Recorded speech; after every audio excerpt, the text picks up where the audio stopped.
एका घरात सुंदर पाण्याचा माठ होता, पण त्याच्यामध्ये छोटे छोटे होल होते. रोज मालक त्यात पाणी भरायचा, पण संध्याकाळी तो माठ पुन्हा खाली व्हायचा.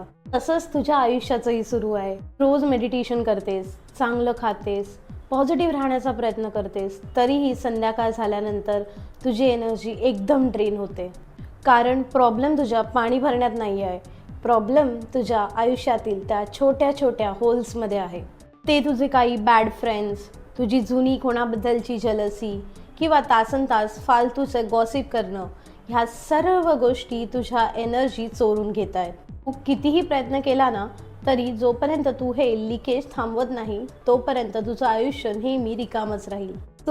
म्हणून आधी नवीन पाणी भरण्यापेक्षा ते जुने होल्स भरण्यावर काम कर. त्या लोकांपासून, त्या सवयींपासून लांब हो ज्या तुला आतून पोखरतायत. कारण रिकामा माठ कधीच कोणाची ताण भागवू शकत नाही. स्वतःला पूर्ण कर. गुड लक.